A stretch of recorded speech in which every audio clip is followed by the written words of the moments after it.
Hello everybody, today we're going to get an updated look at some of the voter registration shifts for December. Now as in the past, this is not my own data, this is from Michael Prusser, who is associated with Decision Desk. So this is all on his X/Twitter. So I'm just here to present what he shows. But we've got more than 15 states to get through, so we're going to try to go quickly. But one quick thing to point out is not every state reports their registration data at the same time. So that's why we've got some states and not others, and some states have automatic voter registration. So that can add a lot more to independent or other affiliations. So those are some things to keep in mind. So on some of these, he still has the 2020 presidential result. Others, he's got it updated through the 2024 election. So first, we've got Pennsylvania. It's a key battleground state. And here he still has Biden's margin of 1.17. Now, the registration shifts from November are the Republicans gained at 12,000. Democrats gained about 600 more. Again, there's all kinds of different factors that go into that. So the total active party registration of the state is over 8.4 million. That's 3.5 for the Republicans and over 3.6 for the Dems. Other is at about 1.3. Now, since the recent election, Prusser has stated he's going to be using active party registration in states where it's possible. So that's why these numbers have narrowed dramatically from just back in November. Back then, the Dems were ahead by 286,000. 2 years before that, they were ahead by almost 550,000. And at the end of 2020, it was a 685,000 advantage. Now it's down to just 132,000. So it's clearly a shrinking advantage there for the Dems. And even though they still have an advantage, it was not enough for them to win the state. A couple other quick things to keep in mind is that some states have same-day voter registration, and some people do change their registration just to vote in the opposite primary depending on the state. So there's a lot of different reasons as to why these numbers might be shifting in one direction or the other. I don't want to make it too confusing. Let's zip through the rest of these states. Let's move on to New Jersey. This was a shocking state in 2024, and you can see they still have Biden's 2020 result here. That was about 16 points. Since November, Republicans gained over 6,200, Dems up 2,200, other is up almost 7,400. So the advantage for the Dems here was 1,080,000 back in 2020. Now it's down to 902,000. Massive blue advantage still, but it might be on the decline, but it would still take a lot for this state to actually flip. The next state here is the Tar Heel state. It's North Carolina. And here's the 2024 Trump result. He's up 3.2. Since November, Republicans have gained at 22,000. Dems, 12,000. Other, 14,000. 4 years ago, the Dem advantage here was 391,000. Today, it's just 96,000. So this is a state where the party registration could definitely flip within the next few years. But another thing to mention about a lot of states is there are a lot of ancestral or legacy Democrats. They might still technically be registered with the party, but they might have been voting Republican for decades. So that's why party registration is not at all the be-all end-all. It's helpful to take a look at, but there's a lot more to it, such as turnout and crossover voting. The next state is Florida. Here, Trump won it by 13 points here in 2024. From November, Republicans up almost 68,000, Dems 40,500, others 68,000. Going back to 2020, Dems actually had the advantage here of over 134,000. Today, it's massively flipped. Republicans are up 1,134,000. So if you were still thinking Florida might be a competitive state prior to this election, I think you've pretty much seen enough. Republicans have made massive gains here and taken it off the table as any kind of a swing state for the foreseeable future. Next, we've got Kansas. Here's a state Democrats hoping that they can make some gains in. On 2020, Trump won it by 14.6, and since November, Republicans declined here by 547. Democrats about 10 times that, 5,700. So everybody losing ground here, but the Republican advantage 4 years ago was 360,000. Today, it's 397,000. Let's keep it moving. We've got New Mexico. Here, Harris won the state by 6 points. Since November, Republicans up big, 15,700. Dems under 7,000. From 4 years ago, Republicans trailed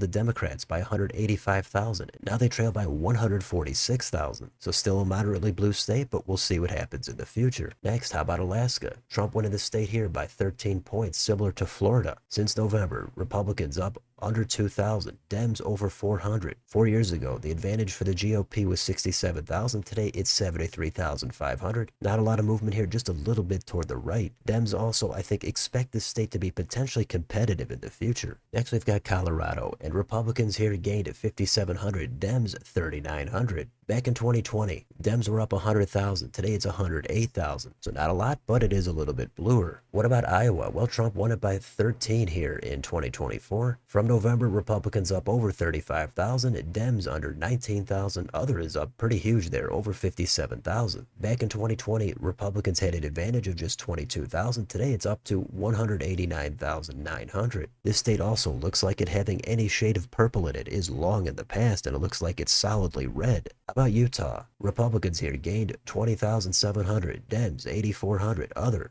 almost 27,000. In 2020, Republicans had an advantage of 620,000. Today it's a little higher than that, it's at 701,000. This is another one that theoretically could be getting bluer over the long run, but I think over the next few cycles it's just way too red to really consider it. Next we've got Maryland, very blue state. Harris won at this time by 20.5. Since November, Republicans up 12,700, Dems 21,500. Back in 2020, the advantage for the Dems was over 1,246,000. Today, it's just a little bit lower than that. It's 1,224,000. So even though Trump did better here than he did in 2020, this is a very, very blue state. No chance of it being competitive anytime soon. Next, we've got a super red state. It's Kentucky. Republicans here up over 9,700. Democrats actually dropped off over 5,600. Back in 2020, Dems actually had the registration advantage at over 103,000. Today, it's more than that in the opposite direction, 166,000 for the GOP. That's another state that likely has a lot of legacy Democrats. Next, we've got another one. It's Louisiana. Trump here winning the state by 22. Since November, Republicans up 14,000. Dems at 1,700. Back in 2020,